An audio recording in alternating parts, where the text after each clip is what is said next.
마이크 나옵니까? 네. 화면 한번 바꿔주시겠어요?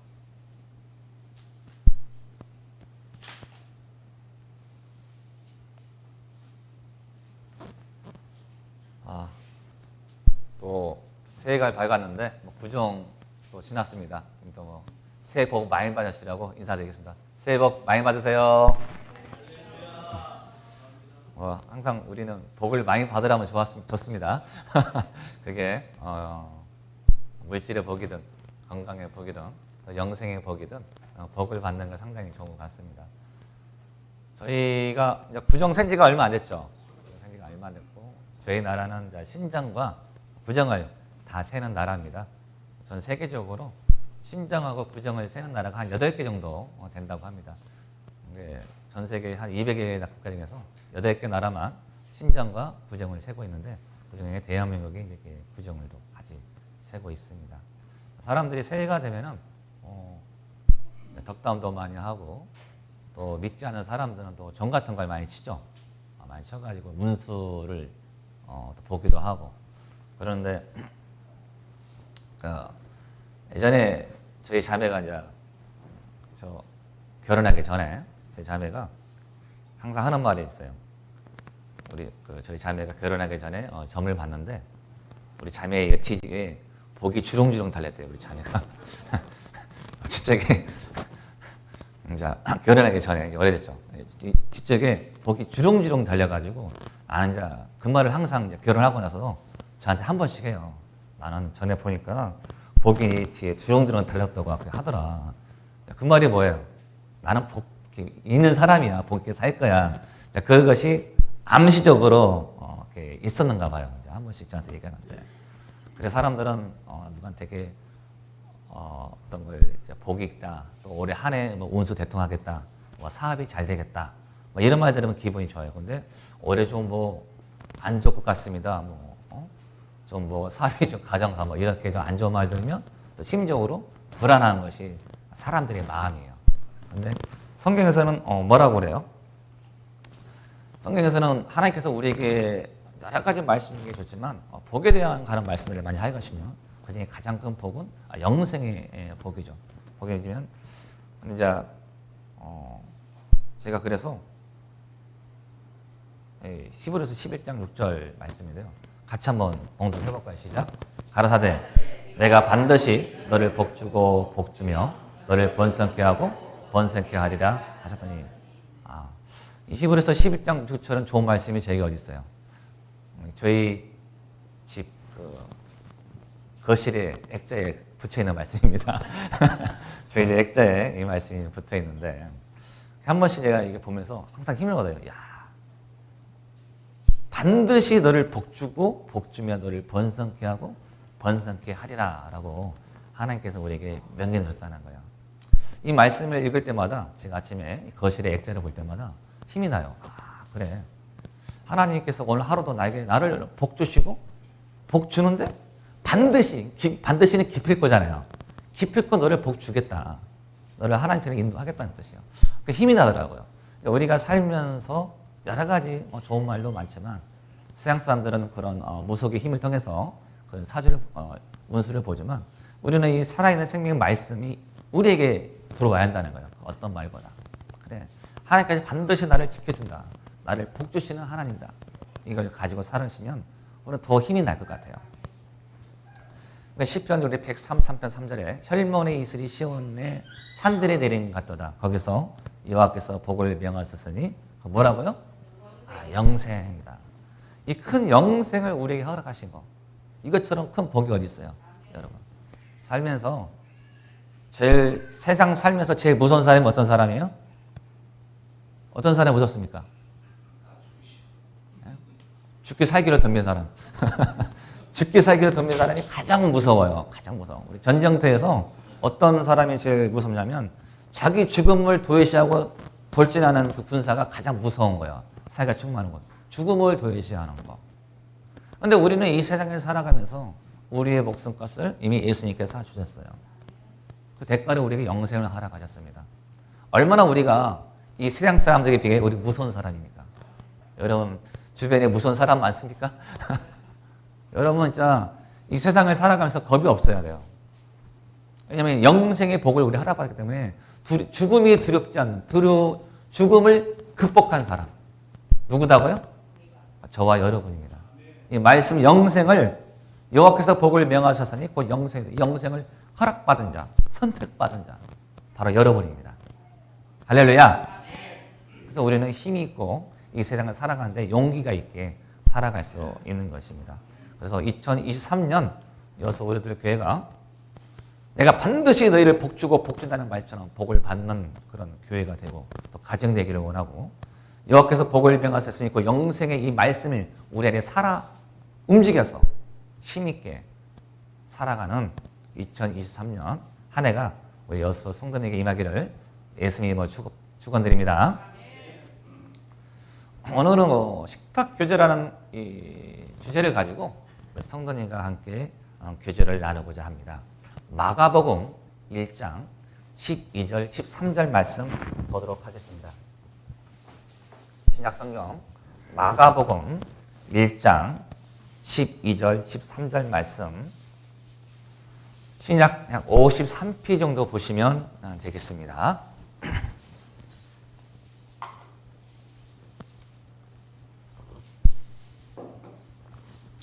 찾았으면 제가 한 구절 읽고 한 구절은 성도님이 읽겠습니다. 1장 12, 13절 성령이 곧 예수를 광야로 몰아내신지라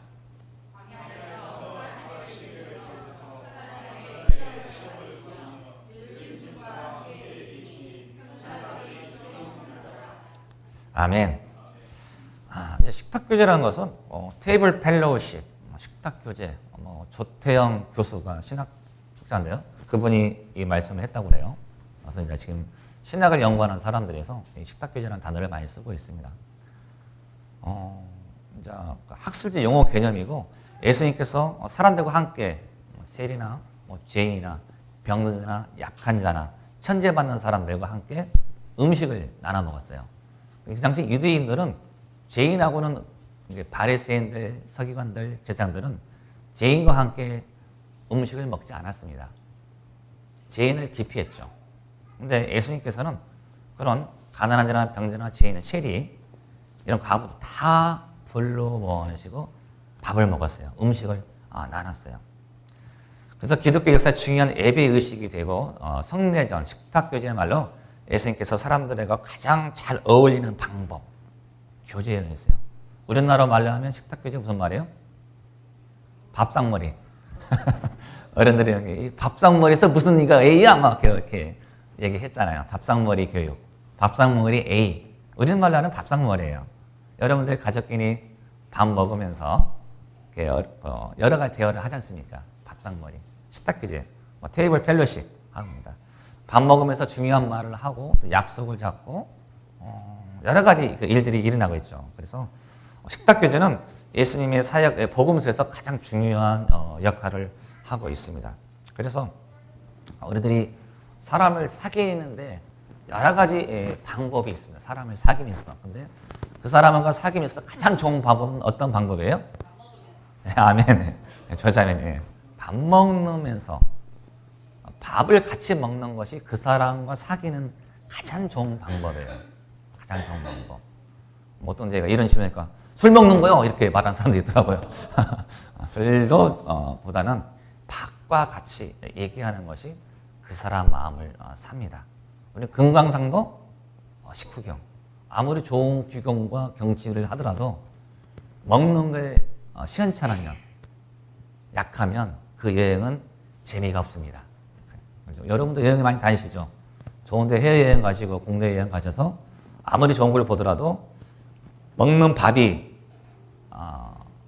음식이 약하면 왠지 그 여행이 재미없는 것 같아. 잘못한 것 같은 그런 느낌이 들어요. 그렇죠? 그처럼 이 먹는 것은 굉장히 중요합니다. 그래서 사람을 사귈 수가 있어요. 그 사람 마음을 우리가 가져올 수가 있습니다. 먹는 것은. 그래서 이 식탁교제야말로 예수님께서 사람을 차별하지 않고 가난하나 병든 자, 쉐이 다 불러 모으고 식사를 하셨어요. 근데 반대로 사두개인, 바리새인, 서기관, 또 에세네살파 이런 사람들은 누구하고 밥 먹었어요? 율법을 지키는 사람들. 율법적으로 흠이 없는 사람들만 같이 밥을 먹었어요. 바리새인, 사두개인들이 있어요. 또 에세네살파가 있어요. 에세네살파는 성경에서 에세네살파, 세례 요한이 에세네살파의 사람입니다. 그 사람은 이런 파는 어떤 파냐면 경건한 사람, 말씀을 따라 살아가는 경건한 사람들만 또 울타를 치고 그들만 모여서 또 예배를 드렸어요. 또 쿰란에 동굴에서 에세네살파 사람들을 따로 모아가지고 남자들만 모아서 신앙생활을 또 하는 그런 파가 있었습니다. 그 지역에 세우고 그처럼 이 죄인과 자기의 무리에 들어오지 않으면 철저히 배격을 했어요. 철저하게. 근데 예수님께서는 모든 사람을 포용했어요. 같이 밥을 먹었어요. 그것이 큰 차이가 있습니다. 오늘날도 우리가 이 사람을 사귈 때는 항상 예수님처럼 밥을 먹으면 돼요. 우리가 복음을 전할 때도 밥을 많이 먹어야 돼요. 밥이 먹고 그 사람 마음을 사는 거예요. 먹고 대화를 하면 우리는 복음도 전할 수가 있다. 그런 의미입니다. 이제 성령이 곧 예수를 광야로 몰아내시니라. 광야에서 40일을 계셔서 사단에게 시험을 받으시며 들짐승과 함께 계시니 천사들이 뭐라고요? 네, 수종 든다. 수종 든는 말이 무슨 말이에요? 수종 든다. 무슨 말이죠? 서빙했다 그 말이에요. 시종, 네, 시종 들었다. 그런 말입니다. 수종. 천사들이 예수님에게 서빙했어요. 서빙. 무엇으로 서빙했어요? 네, 아멘. 음식. 조자매이 너무 잘 맞추시네요. 음식으로 서빙했어요. 예수님께서 40일간 이 마귀와 시험을 하셨죠. 금식했다는 표현은 없어요. 하지만 아마 금식하면서 마귀가 대적했을 거예요. 그러면 이 사람이 예수님도 육신을 가지고 오셨기 때문에 많이 약해 있어요. 그렇죠? 지쳐 있습니다. 힘들어 있습니다. 힘들어 있을 때 이제 천사들이 그 예수님에게 예수님이 수종 드는 거예요.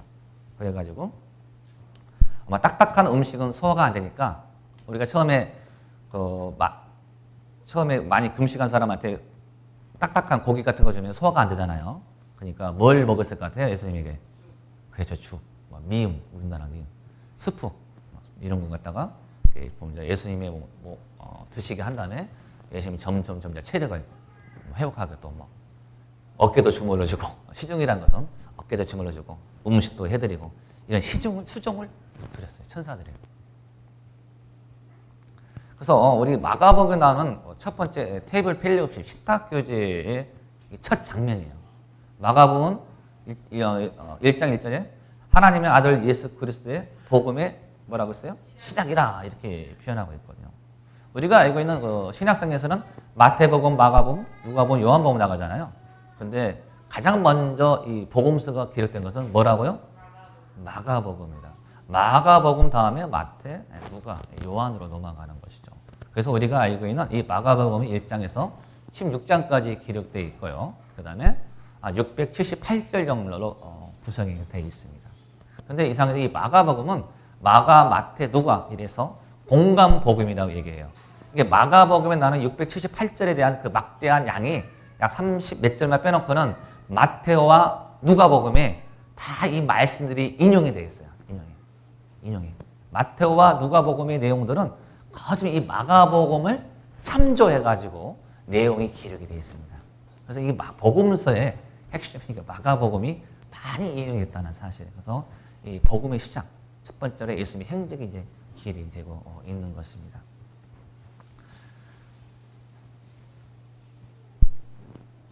그러면서 이제 첫 번째로 예수님께서는 이제 이 천사들에게 수종을 들면서 음식을 먹고 기도를 하고 이제 1장 16절부터 넘어갑니다. 이때 갈릴리 1장 16절부터 20절 내용인데요. 제가 검정 글씨 읽고 성도들은 빨간 글씨가 한번 읽도록 하겠습니다. 갈릴리 해변으로 지나가시다가 시몬과 그 형제 안드레가 바다에 금을 던지는 것을 보시니 저희는 어부라. 예수께서 가라사대 나를 따라오너라. 내가 너희로 하시니 곧 조금 더 가시다가 세베대의 아들 야고보와 그 형제 요한을 보시니 저희도 배에 있어 그물을 깁는데 곧 부르시니 그 아비 세베대를 사건들과 함께 배에 아멘. 자, 버려두고 따라가니라. 이 내용은 뭐냐면 예수님께서 최초에 이제 제자를 삼는 과정이 나오죠. 마귀와 시험이 끝나고 나서 이제 갈릴리 해변을 지나가다 시몬이 베드로입니다. 반석의 베드로와 그 형제 동생 안드레가 그물 던지는 거 보시니 저희는 어부라. 예수께서 가사대 나를 따라오너라. 내가 너희로 사람을 낚는 어부가 되게 된다. 가지고 그 둘은 따라갔어요. 이게 베드로와 안드레가 그물을 버리고 따라가죠. 이제 조금 더 가다 보니까 세베대의 아들 야고보와 그 형제 요한. 이들도 누구예요? 형제예요. 야고보와 요한. 둘도 보고 저희도 배에 있어 그물을 깁는데 곧 부르시니 그 아비 세베대를 사건들과 함께 배에 버리고 예수를 따라간다 그랬어요. 그러니까 4명의 제자를 삼는 장면이 1장 16절부터 기록이 되어 있습니다. 그들은 뭘 버려두고 갔어요? 네, 그물을 버려두고 예수를 따라갔다 그랬어요. 그물은 자기의 생업입니다. 어부가 생업이죠. 자기 직업이에요. 자기의 돈줄이에요. 또는 자기의 생명입니다.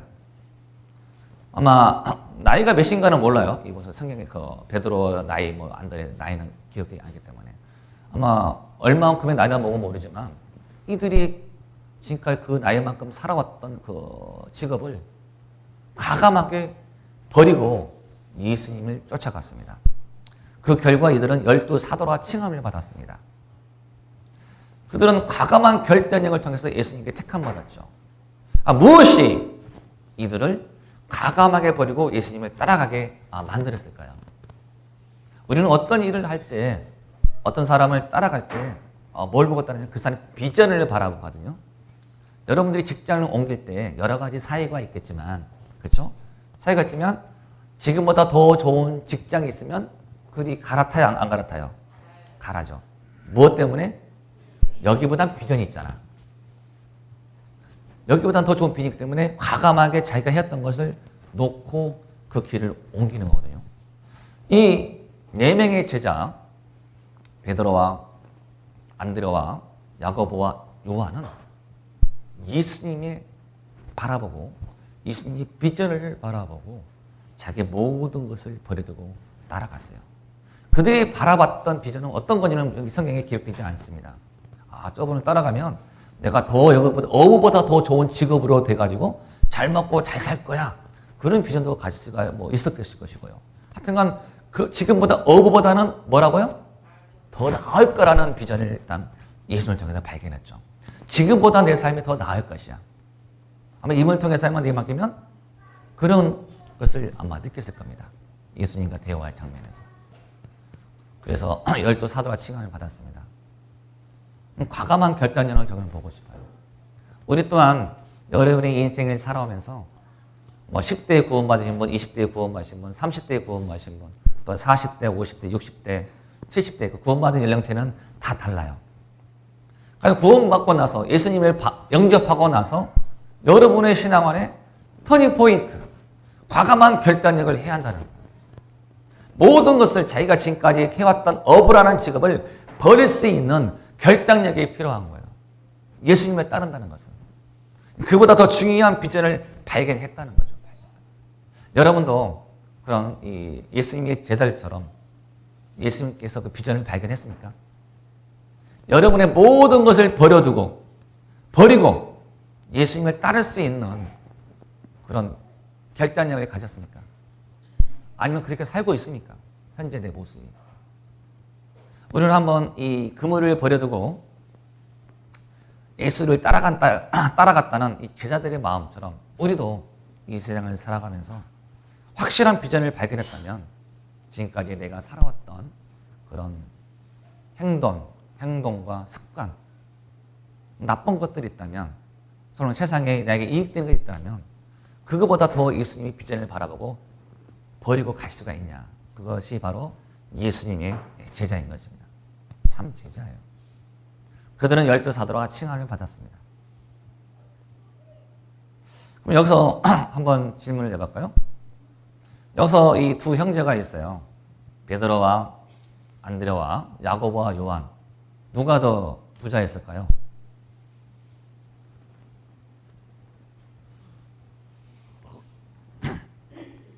누가 더 부자였을까요? 베드로와 안드레가 부자일까요? 아니면 야고보와 요한이 더 부자였을까요? 말씀에 힌트가 있습니다. 모르시겠어요? 아, 야고보와 요한? 왜 그렇죠? 네, 야고보와 요한은 저희도 배에 있어 그물을 깃는데 배가 있었어요. 배가. 그 다음에 그들은 사꾼들과 함께 선장과 선원을 두고 있던 사람이었어요.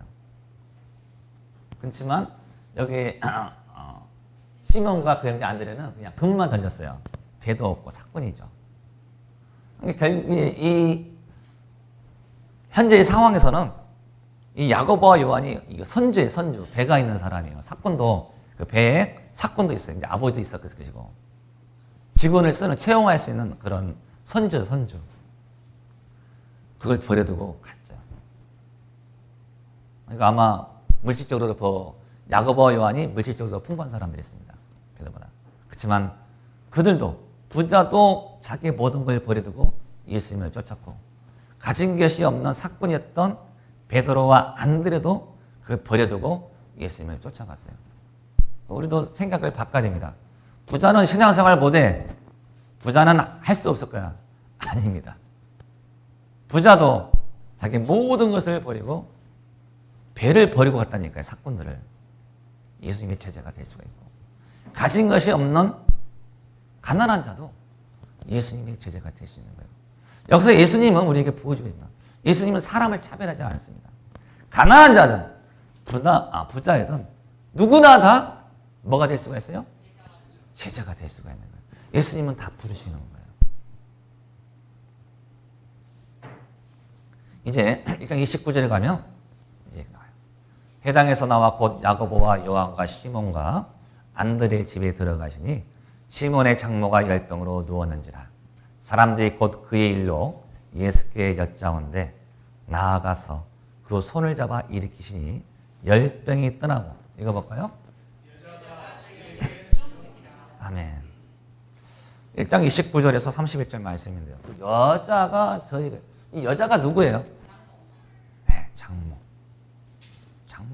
장모가 열병이 걸렸습니다. 예수님께서 최초의 치유의 사역을 하시는 겁니다. 치유.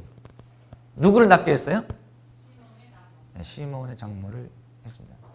치유는 뭐죠? 치유는 죽어가는 사람을 살리는 게 치유예요. 장모는 열병으로 죽어가고 있었습니다. 지금이야 뭐 열병 쉽게 치료할 수 있겠지만 그때 당시에는 더 치료가 어려웠겠죠. 의학이 발달하지 않았기 때문에. 죽어가는 장모를 치유의 역사가 일어납니다. 치유의 역사가 일어난 다음에 뭘 했어요? 수종된다. 수종은 뭐라고 했어요? 서빙을 받다는 거예요. 서빙 받다는 같이 뭘 먹었어요? 네, 음식을 먹었다는 거예요. 누구와 함께? 예수님과 함께. 그럼 여기서 총 몇 명이 있었죠? 몇 명이 있었을까요? 이 자리에? 5명이요? 6명이요? 아닙니다. 몇 명이 있었을까요? 한번 세볼까요? 7명이 있어요. 7명이. 남자가 5이에요. 5 누구예요? 예수님, 베드로, 그 다음에 안드레, 야고보, 요한. 5명. 여자는 2명이에요. 누구예요? 장모와 누구예요? 한 사람이. 여고보는 거야. 장모와 누구예요? 장모의 딸, 베드로의 와이프. 베드로 와이프가 있었어요. 베드로 와이프. 그래서 남자 5, 여자 2, 7명이 이 자리에 있었습니다. 뭐냐면 치유의 은사와 함께 치유는 아까 죽어가는 사람을 살리는 예수님이 살리는 거예요. 죽어가는 살리고 그다음과 함께 수종을 밥을 먹었어요. 식탁 교제를 했죠. 밥을 먹었죠. 무슨 말이냐면 예수님께서는 남자 여자와 함께 남자만 먹는 것이 아니었어요. 밥을 먹을 때 여자도 같이 밥을 먹었다는 거예요. 그다음에 가난한 자와 부자도 함께 밥을 먹었어요. 그렇죠? 장모, 노인이죠. 노인도 구분하지 않았어요. 다 같이 먹었다는 거예요. 식탁, 예수님의 식탁은 아까도 말씀하셨지만 차별이 없어요.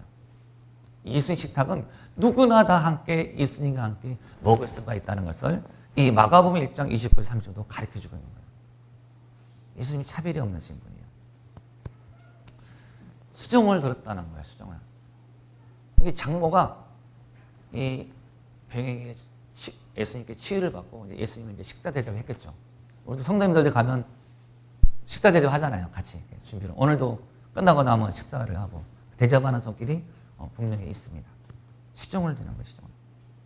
서비스를 했다는 거예요. 그게 바로 복받는 일입니다. 같이 밥을 먹는다는 것은. 그래서 식탁이라는 것 교제는 치유, 육신의 몸이 건강해졌어요. 치유가 되고 그 다음에 또 음식을 먹음으로써 생명을 유지시켜주는 것이죠. 식탁 교제는 아주 중요합니다. 테이블 벨로우시는 것은 치유의 은사가 있어요. 치유. 죽어가는 사람을 살리기도 하고 영적으로 또 어떤 것은 생명을 통해서 내가 생명을 음식을 먹음으로 음식은 어떤 거예요? 어떤 곡물이 싹을 틔우고 열매를 맺어서 그것을 낫으로 배든가 수확하는 것은 생명이 죽어가는 거잖아요. 생명이 죽어서 밀가루로 빵을 만들어 가지고 그 생명이 우리에게 들어와요. 우리에게 들어와서 어디 들어가요? 어디로 나와요? 여러분 뒤로 나와요. 화장실로. 화장실 나와야 돼요. 근데 이것이 보세요.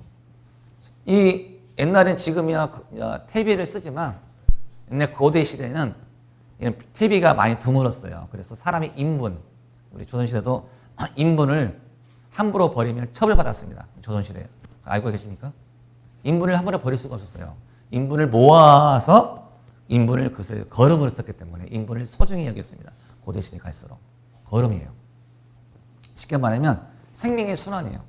우리가 생명을 먹었던 것이 인분으로 나와서 인분이 또 생명을 가꾸는데 비료가 돼가지고 그 생명이 또 나와가지고 그것이 다시 어디 들어와요?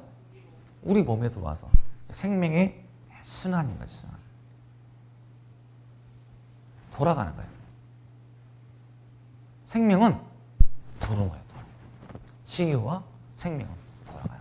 영적인 치유가 있으면 그곳엔 다 반드시 뭐가 있어요? 먹는 것이 더 필요해요. 같이 먹어야 됩니다. 그리고 식탁 교제란 개인과 환경, 나와 세상 사이에 생명이 들어오고 나가는 거. 생명의 순환입니다. 생명의 순환. 생명이 돌고 도는 거예요. 그래서 여러분도 수종 혹시 받아봤어요? 수종? 서빙 받아봤습니까? 서빙. 좋은 식당 가셨나 봅니다. 좋은 식당 가야지만이 서빙 받아요.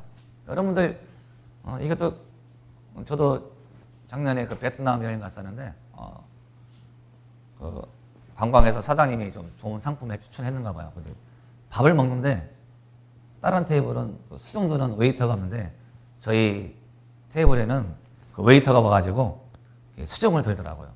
물도 따라가지고 이게 쌈도 베트남 보쌈 이렇게 여러 가지 섞는데 보쌈 말아가지고 딱 주고 좋더라고요. 또 예쁜 아가씨가 막 딱 음식을 갖다 줘요. 상당히 대접받아서 기분 좋았어요. 그러면 저희는 어떻게 해야 돼요? 그치. 여행 많이 다녀보셨나 봐. $1 꺼내서 줘야 돼. 테이블 딱 꺼내가지고 또 고맙다고 딱 줘요. 그럼 저만 주니까 다른 분들 주고. 그러니까 그 여직원은 또 기분 좋아지고 더 열심히 또 이렇게 서비스를 해줘요. 대접받는다는 것이 기분 좋은 일입니다. 상당히 기분이 좋더라고요. 음식도 맛있고 서빙 받으니까. 수정을 받는 사람은 좋아요. 그렇지만 수정하는 사람에게도 대가는 가죠. 우리는 서로에게 시중을 들어줘야 돼요. 내가 이 자매를 위해서, 형제는 자매는 형제를 위해서 서로 그런 서비스, 수중을 수종은 다른 말로 시종을 넣는데 섬긴다는 표현을 가지고 있어요. 서로 섬기는 겁니다. 섬겨줘야 돼요. 이제 2장에 넘어가서 레이가 세관원 레이를 갖다 부르시는 장면이 나오는데 2장 15절 한번 보도록 하겠습니다. 마가복음 2장 15절.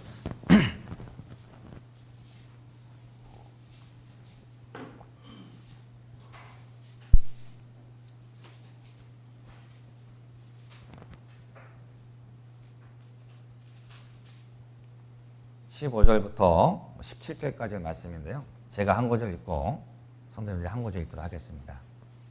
그의 집에 앉아 잡수실 때 많은 세리와 죄인들이 예수와 그 제자들과 함께 앉았으니 이는 저희가 많이 있어서 예수를 쫓음이더라.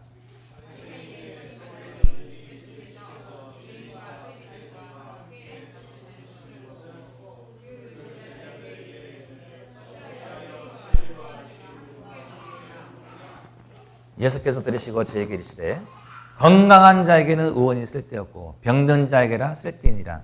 내가 의인을 부르러 온 것이 아니오 죄인을 부르러 왔노라 하시니라. 이렇게 하고 있어요. 이제 이 예수님께서 가버나움에서 걸어가시다가 누굴 만나냐면은 바로 마태, 레이 레이를 만나요. 레이를 만났는데 이 레이는 어떤 사람이에요? 세린 증수원. 그러니까 유대인의 율법에 의해서는 부정한 자입니다. 부정한 자. 그러니까 사두개인 바리새인들은 이 레이를 쳐다보지 않아요. 부정한 자라 해가지고 그 사람들과 함께 밥을 먹지 않습니다. 천의 이야기예요. 그런데 예수님께서 이 레이를 보고 어떻게 했냐면 레이가 예수님 때문에 온 것이 아니고 예수님이 누구 집에 갔어요? 세리 레이. 이거 레이예요. 세리한테 집에 가서 밥을 먹잖아요. 그리고 잡수시는 것을 보시고 밥 먹었다는 소리예요. 잡수시는 걸 보시고 밥을 먹었어요. 예수님의 사역은 예수님이 분명히 가버나움에 가시다가 계획이 있었어요. 제자들과 데리고 가다가 되기 때문에 걸어가다가 레이를 발견하고 레이 집에 갔던 거예요. 레이 집에. 예수님의 계획은 따로 있었지만 사람을 보고 레이 집에 간 거예요. 무슨 말이냐면은 예수님도 계획이 있었지만 레이를 바라보고 레이가 예수님에게 온 것이 아니고 예수님이 레이 집에 갔다는 거예요. 여기서 우리가 하나 알 수가 있는 거예요. 예수님은 그런 자를 찾는 거예요. 예수님이 길을 걸어가다도 약한 자가 병자가 있으면 그 사람을 불러 보호하시는 거예요. 예수님의 사역은 우리가 리더십 중에서는 성과 위주의 리더십이 있고 사람주의 리더십이 있어요. 경영에서 말하는 거. 어떠한 성과를 내는 리더십이 아닌 사람 중심의 리더십을 예수님이 가졌다는 거예요. 어떤 결과치보다는 그 사람을 레이를 보고 들어가셨어요. 사람이 더 중요한 겁니다. 그러면서 내가 죄인을 부르러 온 것이 아니오 내가 의인을 부른 것이 아니오 죄인을 부르러 왔노라 라고 얘기했어요. 아까 설명했던 것처럼 이 바리새인 사두개인들은 죄가 조금만 더 율법에 어긋난 사람, 율법은 구약에 613가지 율법을 가지고 있어요. 율법이 조금만 더 어긋난 사람은 그들과 상종을 안 했어요. 상종을. 그들은 항상 말씀적으로 살고 싶었지만 그들이 상대하니까 소외감을 느꼈어요. 소외감을 느끼고 연약한 사람에게 예수님은 다가가신 거예요. 이것이 바로 예수님이 목회죠. 소외받는 자, 천대받는 자, 가난한 자, 약한 자를 가시는 거예요. 세상이 인정하지 못하는 사람에게 예수님이 친히 그들에게 나아갔다는 거예요. 이 마태의 집에 갔다는 거죠. 이 레이 집에. 그 바로 예수님이 목회죠. 우리도 목회도 그런 소외받고 병들고 있는 사람에게 가야 돼요. 그들이 우리에게 오는 것이 아니에요. 이 레이가 예수님이 했던 게 아니라 예수님이 레이한테 갔다니까요. 우리의 신앙도 우리가 그들에게 걸어가야 됩니다. 그들이 오게 만약 우리가 그들을 찾아가는 게 신앙, 우리가 복음을 전한다는 것은 그들이 오게 기다리는 것이 아니고 우리가 그 집에 예수님과 제자들이 이 레위 집에 들어갔던 것처럼 우리가 그 집에 가는 거예요. 가만히 있으면 안 돼.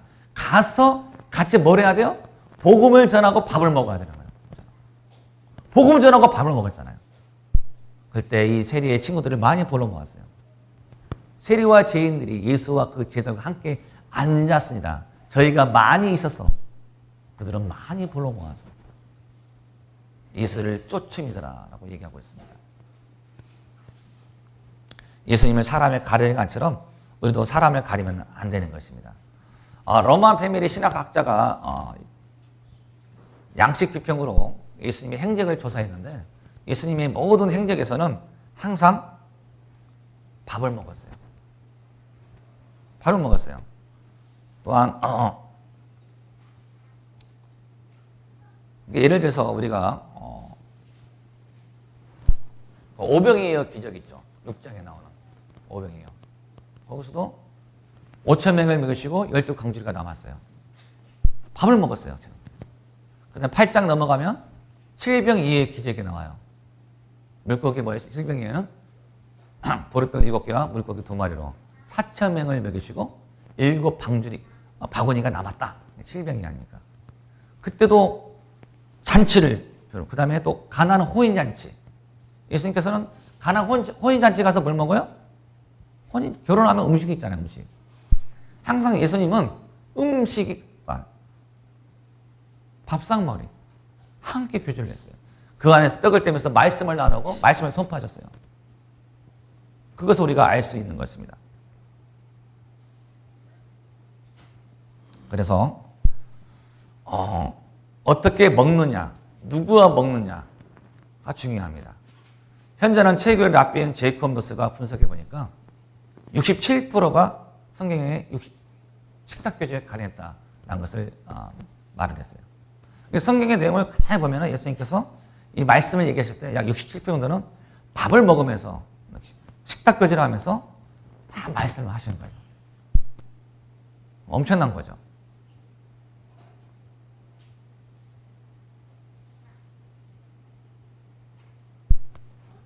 그래서 우리도 이 교회 안에서 뭐가 많아야 돼요? 네. 식탁 교제가 중요해요. 식탁 교제. 같이 밥을 많이 먹어야 돼요. 여기서 우리들께서 밥을 가장 많이 사시는 분 누구예요? 장로님. 예. 밥을 많이 사야 됩니다. 밥을 많이 사는 사람이 바로 성도를 사랑하는 거예요. 밥을 먹는 것은 같이 모이는 거예요. 같이 성도와 모이는 거예요. 모여가지고 밥을 먹으면서 우리가 밥을 먹으면서 어떤 거예요? 교제를 하잖아요. 교제를 하면서 떡을 떼는 거예요. 그리스도의 사랑을 나누는 거예요. 여러분들이 이제 성도들과 함께 식탁 교제 시간을 많이 가져야 돼요. 오늘 저 밥은 누가 사줘요? 밥을 저를 많이 사주셔야 됩니다. 참고로. 제가 전화만 하면 밥을 사주셔야 돼요. 여러분도 제 남원 와서 전화하시면 저도 밥 무조건 사줍니다. 항상 전화만 하세요. 전화만 하시면 저는 밥을 사드립니다. 오셔야 돼요. 하여튼 이게 사랑이에요. 성도들 간의 사랑. 서로 어느 지역 가서 있으면 서로 대접하고 공경하고 밥을 먹고 차를 마시고 이것이 바로 예수님의 식탁 교제의 표본인 겁니다. 오늘 성도들께 더 많은 그런 자리를 마련해야 돼요. 그러면서 나하고 똑같은 사람 만나는 게 아니에요. 예수님께서는 신분을 차별을 뒀다고 안 뒀다고요? 안 뒀어요. 남자 여자 구분하지 않았습니다. 노약자 구분하지 않았습니다. 부자 가난한 자 구분하지 않았습니다. 누구나 다 예수님의 식탁에 초대받았고 예수님은 그들과 함께 떡을 떼셨습니다. 이게 예수님의 식탁 교제예요. 우리 또한 마찬가지로 자꾸 많이 모여서 서로 우리 집에 초대해야 됩니다. 성도들을 불러 모으고 또 밥 먹을 게 있으면 전화해서 식사하자고 얘기하고 차 마시자고 얘기하고 자꾸 모여서 교제하는 거예요. 이게 바로 복음의 시작입니다. 그래서 치유의 은사가 나와요. 우리 밥 먹으면 기분 좋아요, 안 좋아요? 안 좋을 때 있어요. 안 좋을 때 있어요. 싫은 사람은 밥 먹을 때. 싫은 사람하고 밥 먹으면 체합니다. 체해요. 그러니까 내가 싫은 사람이 되면 안 되는 거예요. 누구 형제들이 밥을 먹는데 나를 좀 안 불러줘. 내가 문제가 있는 거예요. 우리 형제들이 밥 먹는데, 자매들이 밥 먹는데 나는 좀 빠진 것 같아. 횟수가. 내가 문제가 있는 거예요. 자, 여러분 잘 판단. 여러분 친구들 어떤 모임에서 여러분들 모임하는데 나를 자꾸 빼. 좀 모임 안 불러. 내가 문제가 있는 거예요. 그분들이 문제가 있는 게 아니라 여러분 잘 판단하셔야 돼요. 그래서 내가 좀 불편하게 했나? 내가 좀 언사가 말이 좀 표현이 좀 세나? 이런 것을 또 점검하는 시간도 가져야 된다. 그래서 설령 내가 그런 위치, 그런 사람이었다면 이제 바꾸시면 돼요. 이제는 어떻게 해요? 내가 초대하면 돼요. 내가 초대하면 돼요. 내 주머니에서 나가돼요. 형제에게 서로 쓸 것을 공급하고, 이제 우리는 그래서 사람으로서 내가 대접을 해야 돼요. 내가 먼저 불러서 초대하고. 저도 어제 저녁에 성도원 한 가정을 불러서 식사를 했습니다.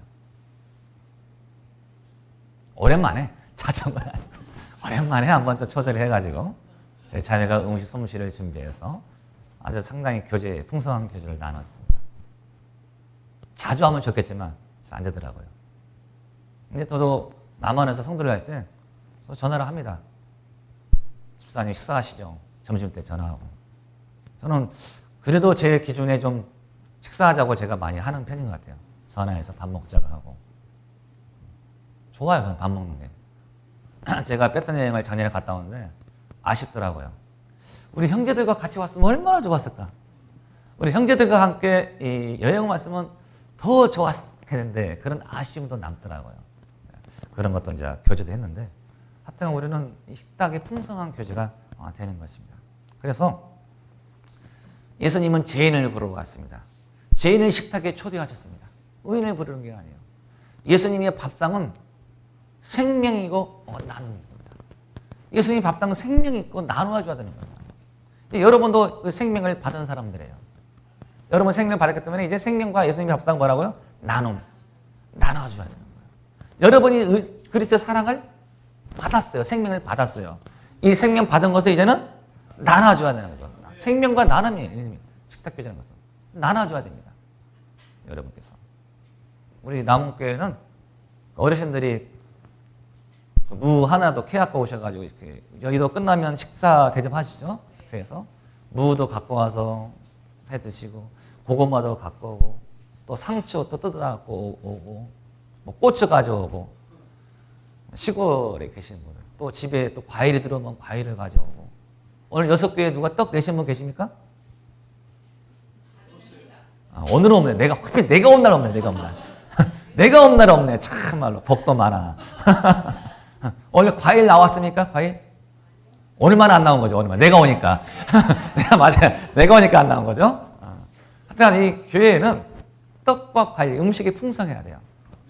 성도들이 내야 되는 거예요. 저도 그래요. 저도 음식, 명절에 선물 좀 들어오잖아요. 각 가정마다 선물이 들어와요, 명절에. 그러면 과일이라도 넉넉히 또 들어온 가정이 있고, 넉넉히 들어오면 그걸 하나 또 교회 가져가는 거예요. 나눠 먹는 것이 있어요. 생명은 나눔이에요, 나눔. 그래서 나만 좋은 물건이 들어와. 좋은 먹는 게 들어와. 그러면 물론 내 가족도 먹어야겠죠. 먹지만 조금 또 빼서 교회에 가져오는 거예요. 나눠 먹는 거예요. 저는 남원교회는 그렇게 많은 것 같아요. 어디 가면은 항상 뭘 챙겨줘. 우리 자매한테 음식 같은 거. 자매님들이 그 나눔과 섬김을 잘 하시더라고요. 자매님들이 보면은 음식을 싸주기도 하고 또 뭐 생선 왔다고 나눠주기도 하고 자매님들이 그런 사랑을 많이 베푸시더라고요. 너무 좋습니다. 예수님의 식탁교제는 생명과 나눔인 거예요. 나눠줘야 돼요. 거기서 사랑이 싹 틉니다. 주님의 은혜가 풍성해지는 거예요. 나눔으로써. 그것이 교회의 사랑이에요. 자꾸 그러면서 서로 우리가 음식 먹으면 좋잖아요. 밥을 먹을 때. 음식이 일단 먹는 게 많으면 좋은 거야. 여러분들 일본 가면은 음식이 좀 짜요. 반찬도 조금만 주고 한 입밖에 아니에요. 근데 한국 사람은 풍성해. 그냥 음식을 버려도 그냥 많아. 그냥 상다리가 같으면 차려야 돼. 뭐 8첩, 12첩, 20첩을 챙겨야지 대접받다 그러지. 좋은 거 선하게 갖다 놓으면 쪼잔하게 째껴내놨다고. 우리 한국 사람의 문화가 그런 것 같아요. 음식은 풍성해야 돼요. 풍성해서 배불리 먹고 예수님께서 오병이의 기를 통해서 음식이 얼마큼 남았어요? 12바구니가 남았어요. 칠병이의 기적은 7바구니가 남았어요. 예수님의 식탁 교제는 넘쳐요. 예수님의 이 식탁 교제는 풍성한 겁니다. 남아야 은혜가 넘쳐야 되는 거예요. 남아야. 그것이 바로 이 식탁 교제인 것입니다. 나갔나요? 나갔어요? 요거 하겠습니다. 이것은 뭐죠? 최후의 만찬. 최후 만찬이에요. 예수님이 체포되기 전 밤에 제자들과 함께 모여서 마지막 식사, 최후의 만찬이라고 하죠. 마태복음 26장에 나옵니다. 그러면서 떡과 포도주를 축사하시고 이것이 내 피와 내 살이라 말하면서 하죠. 예수님이 마지막 십자가에 못 박히기 전에 뭘 했다고요? 마지막으로 한 것이 식탁 교제했다는 거예요. 예수님이 마지막 또 뭘 했냐면 식탁 교제예요. 식탁 교제.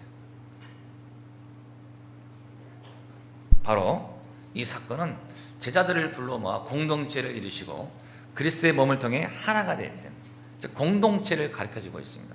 우리는 여수우주도 교회라는 공동체예요. 함께 모여 식사하는 겁니다. 대한기독교총회라는 하나의 공동체에 우리가 속해 있는 겁니다. 그렇죠? 교회는 그리스도의 죽음과 그리스도의 몸을 통해 인간과 세상의 구원을 전하게 되는 것입니다. 우리는 주님 오시는 그날까지 뭘 해야 돼요? 식탁 교제 해야 돼요. 주님 오시는 그날까지 우리는 뭐 해야 돼요? 뭐 해야 됩니다. 그래서 우리는 이제 다음 달에 우리 수련회가 있습니다. 그죠? 동계 수련회. 우리는 또 뭐 해야 돼요? 예수님 제자가 모여서 식사했던 것처럼 우리는 수양관에 모여서 우리는 또 만찬을 해야 돼요. 떡을 떼야 돼요. 떡을 떼면서 교제를 하는 겁니다. 공동체죠. 예수님과 가고 있어요. 언제까지? 주님 오실 때까지. 우리가 죽을 때까지. 죽을 때까지 우리는 같이 뭘 해야 돼요? 밥 먹는 사이야. 밥 먹는 사이. 이게 중요한 거예요. 밥 아무나 같이 안 먹어요. 싫은 사람과 밥 먹어요? 안 먹어요. 내 식구나, 내 친구나, 가까운 사람과 밥 먹는 사이예요. 밥은 아무나 안 먹어요. 여러분들 청와대가 이제 용산공에 여러분 불러요? 안 불러요. 예. 왜 안 불러요? 안 친해서. 예, 정답. 안 친하니까 그래. 친하면 그 용산공에 불러서 식사를 합니다. 우리가 친해야 돼. 친한 사람, 이 밥이라는 것은 친한 사람끼리 먹는 거예요. 저 여러분 친해요, 안 친해요? 친해요. 아멘. 감사합니다. 그러니까 친하니까 아마 점심 때 같이 먹을 거야, 우리. 친한 사람끼리 밥을 먹는 거예요. 이제 누가복음 24장 13절 31절 가면 뭐가 나와요? 엠마오로 가는 제자가 나옵니다.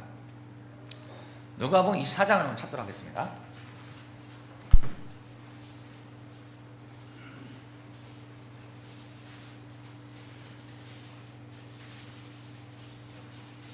다 읽지 않고 누가복음 24장 30절 31절 읽도록 하겠습니다. 누가복음 24장 30절 31절.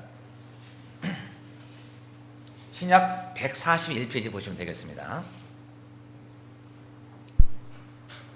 같이 한번 읽어볼까요? 시작. 저희와 함께 음식 잡수실 때 떡을 가시사 축사하시고 떼어 저희에게 주시매 저희 눈이 밝아져 그인 줄 알아보더니 예수는 저희에게 보이지 아니하시니라. 아멘. 이제 예수님께서 십자가에 못 박혀 돌아가시고 이 소식을 들은 제자들은 이제 실망해가지고 자기 집으로 고향으로 내려가는 길에 이게 막 얘기를 하는 거예요. 예수님에 대해서. 그런데 이 얘기를 하는데 이 예수님께서 그들과 동행하면서 그것은 이사야에서 얘기한 선지자였고 예수님이 십자가에 못 박혀 돌아가셔야 되는 그 말씀을 쭉 설명해 주는 거예요. 그래서 이들이 그러면 이 말씀이 너무 해석을 잘하니까 우리와 함께 유하소서, 우리와 함께 잠을 자자. 길어버렸으니까 잠을 자면서 유하소서 하면서 그들과 함께 뭘 뗐어요? 떡을 뗐어요. 식사를 했어요. 떡을 떼는 순간 눈이 띄어가지고 이들이 그 예수님인 줄 알게 되는 사건, 바로 엠마오로 가는 주제의 사건이 24장의 내용입니다. 이 길을 동행할 때는 예수님인 줄은 몰랐어요. 그 말씀을 풀이한 자가. 근데 뭘 알면서 눈이 떠졌어요? 식탁. 그림 있죠. 밥 먹으면서. 밥을 먹으면서 예수님인 줄을 발견했다는 거예요. 식탁은 그런 예수님을 발견하는 장소입니다. 이 식탁 교제라는 것은 예수님을 발견해요. 우리 형제자매와 식사를 합니다. 거기서 여러 가지 대화가 오고 갑니다. 오고 가면서 뭐가 나와야 돼요? 그 가서 예수가 나와야 되는 거예요. 내 간증이, 내 신앙이 나오는 겁니다. 내 상황, 내 형편이 좋으면 좋고 나쁘면 나쁘고 간증이 나와야 돼요. 바로 예수님이 나오는 거예요. 우리가 식탁 교제할 때 세상 사람처럼 웃고 떠드는 것이 아니잖아요. 말씀이 오고 가고 그리스도 사랑이 오고 가는, 그게 만찬이 되는 거예요. 우리 예수님 식탁이라는 것은 바로 간증이 나와야 됩니다. 간증을 통해서 예수님이 드러나고 예수님이 나오는 거예요. 식탁은 그런 자예요. 예수님, 간증을 통해서 누가 나와요? 예수님이 나오잖아요. 그 식탁을 눈을 떼서 눈이 떠지는 거예요. 아, 이 형제가 이런 삶을 살았구나. 이 자매가 이 한 주에 또 그리스도와 이렇게 동행했구나. 아, 이 자매를 위해서, 이 형제를 위해서 내가 기도해 줘야지. 이 가정을 위해서 내가 더 기도해 줘야겠다. 그런 교제가 되는 거예요. 식탁의 자리는. 우리는 식탁을 통해서 우리 형제의 모습에서 예수님의 얼굴을 봐야 되는 거예요. 우리는 같이 밥을 먹으면서 거기에 예수님의 얼굴이 나와야 되는 거예요. 예수님의 사랑과 섬김과 봉사와 약한 자를 끌어다시는 포옹력과 병든 자를 치유하시는 치유의 능력과 생명을 나눠줄 수 있는 그래서 형제자매가 돼야 됩니다. 그러는 것을 보여주는 거예요. 통해서 식사를 통해서 어떤 형제를 바라보면 기분이 좋아. 나는 형제님 보면 너무 기분이 좋아. 왜요? 얼굴이 힘이 있어. 즐거워. 어떤 자매를 보면 상당히 마음이 편안해져. 난 자매님 얼굴 보면 참 마음이 편안해져요. 그런 분 있죠? 아, 있다네. 없는 것 같은데. 네, 있습니다. 분명히 어디가나 다 있어요. 우리의 모습을 통해서 예수가 나타나는 거예요. 예수님의 인품과 성품이 나타나는 거예요. 형제자매를 통해서 예수님의 성품과 사랑이 나타내지는 거예요. 그게 바로 식탁 교제의 묘미인 것입니다. 떡을 떼면서 나타내는 것이죠. 그래서 예수님께서는 내가 섬김을 받으러 온 것이 아니라 섬기러 왔다 라고 말씀하십니다. 마가복음 10장 45절에 난 섬김을 이렇게 나를 챙겨주고 이것보다 나는 내가 섬기러, 니네를 섬기러 왔다. 무엇을 섬겼습니까? 음식을 베풀었어요. 예수님께서 얻어먹지 않았습니다. 기적을 통해서 베풀어줬어요. 내가 대접받으러 온 것이 아니다. 나는 섬기러 왔다. 10장 45절 찾도록 하겠습니다.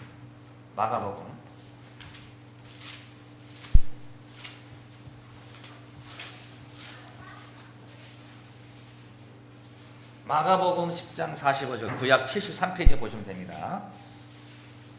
마가복음 10장 45절을 같이 한번 봉독하겠습니다.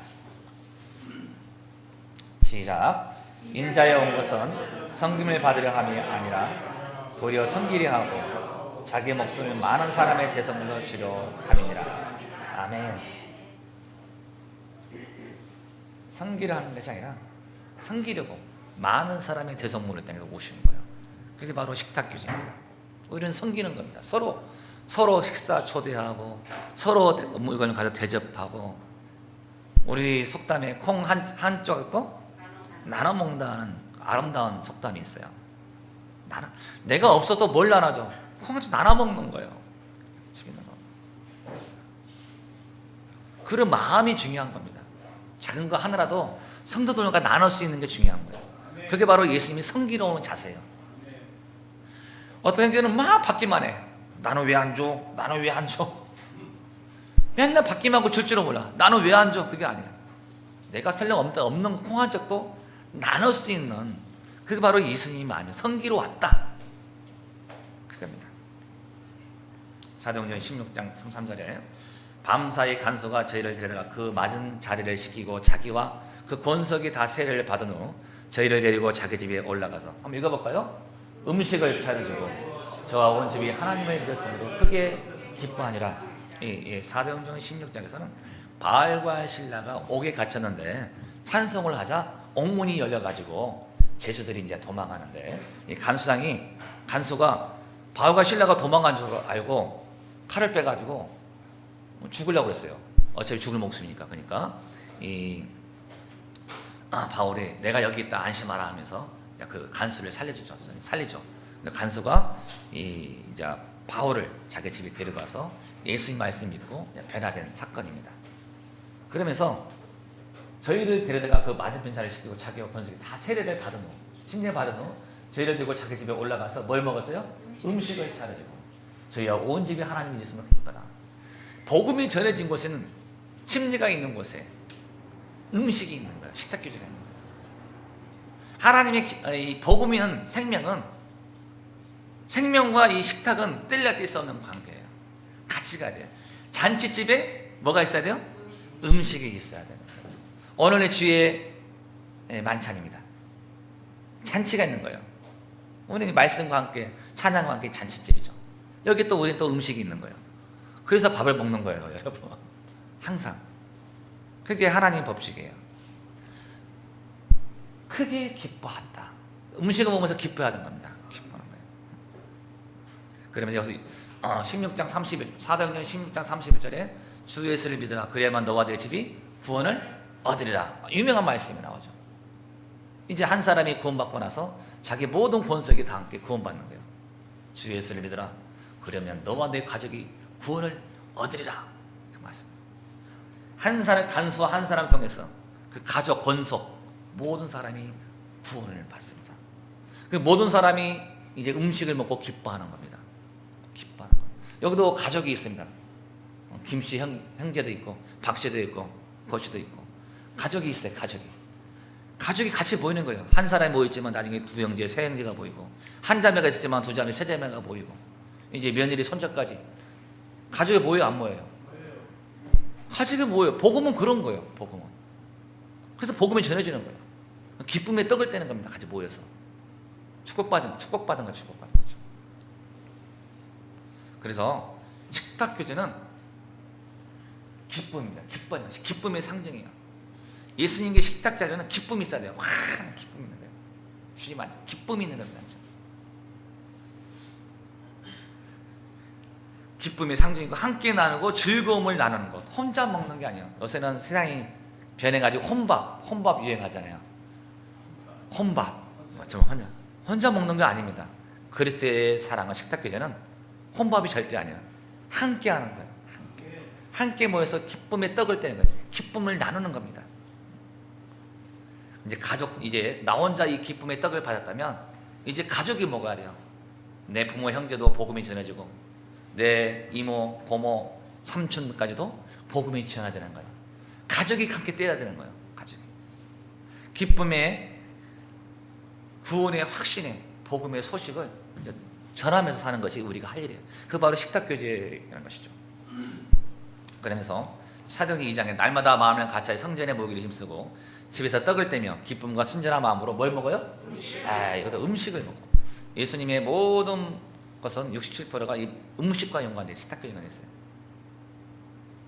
초대교회가 번성할 수 있었던 건 날마다 마음을 같이 하고 떡을 떼며 식탁교제했다는 소리예요. 음식을 먹었다는 거예요. 초대교회가 번성했습니다. 번성한 핵심은 날마다 모여서 음식을 먹었다는 거예요. 잔치가 이런 게 잔치가. 이제 여수 우리들 교회도 2023년 번성하고 성장하려면 뭘 해야 된다고요? 식탁교제. 네, 식탁교제. 밥을 많이 먹어야 돼요. 서로 밥을 사야 돼요. 우리 집에 초대하고 교회에서 밥을 먹고 떡을 떼면서, 그럼 우리가 뭐니까 기쁨과 생명과 나눔이잖아요. 나누면서 또 가족에서 기도하고 친구를 위해서 기도할 제목이 생겨나고 교회에 봉사할 거리가 생기고 또 오늘 또 식사 후에 어디 가야 돼요? 네, 수양관 아주 잘하시네. 수양관 가서 청소해야 되고 이게 전부 다 연관되어 있는 거예요. 연관이. 이런 것이 날마다 모이고 같이 함께 했을 때 복음이 전해지는 거예요. 다른 게 부흥이 아닙니다. 그래서 예수님께서 식탁교제를 통해서 예수님이 은혜를 나누고 구원의 기쁨을 감사하는 겁니다. 그래서 2023년 우리 여수 우리들 교회도 예수님과 함께 식탁을 나누는 것처럼 우리 성도들과 함께 모여서 자주 음식을 떼고 교제하고 생명과 나눔과 기쁨이 넘치는 한 해 되기를, 식탁교제가 되기를 예수님으로 축원드립니다. 네, 기도하고 마치겠습니다. 은혜가 풍성하신 아버지 하나님, 또 2023년 또 주님의 은혜와 함께 시작했습니다. 주님께서 이 성경을 통해서, 이 복음서를 통해서 제단계 음식을 나누면서 교제했던 것처럼 또 사람을 차별하지 아니하고 가난한 자, 부자, 병자, 나약한 자 모두 불러 모아놓고 음식을 짓던 것처럼 우리도 예수님의 마음을 본받아 사람 차별하지 아니하고 다 불러 모아 음식을 떼고 식탁교제할 수 있는 그런 풍성한 교회 되기를 아버지 간절히 바라고 원합니다. 아버지 또 올 연초에 세웠던 여러 가지 계획들 주님 앞에 고백합니다. 그 계획들이 잘 진행될 수 있도록 하나님 우리를 도와주시고 우리가 그 계획들이 실행될수록 우리의 행동들이 하나하나 변해져 가는 그런 여수 우리들 교회 되게 성도 되게 인도해 주시기를 원합니다. 아버지 지금까지 이 여수 우리들 교회에 함께 해주시고 또 역사해 주셨습니다. 이 마지막 세대 주님 오신 그날 잘했다 칭찬받는 교회 되기를 원하며 아버지 도와주시옵소서. 주님께 모이기를 힘썼고 아니면 모여서 음식을 뗐던 것이 복음이 전했던 것처럼 우리도 모이기를 힘쓰고 또 순전한 마음으로 음식과 떡을 떼고 기쁨으로 나눌 수 있는 또 식탁교제 되기를 원하며 하나님 도와주시고 인도해 주십시오. 이제 수련회 얼마 남지 않았습니다. 우리 그 일을 위해서 기도할 수도 도와주시고 그 일에 많은 형제자매 동참해서 기쁨의 떡을 뗄 수 있도록 도와주시옵소서. 이제 마치고 돌아가는 시간이 옵니다. 가는 발걸음도 인도하시고 우리를 살려주신 거룩하신 예수 이름으로 기도드립나이다. 아멘.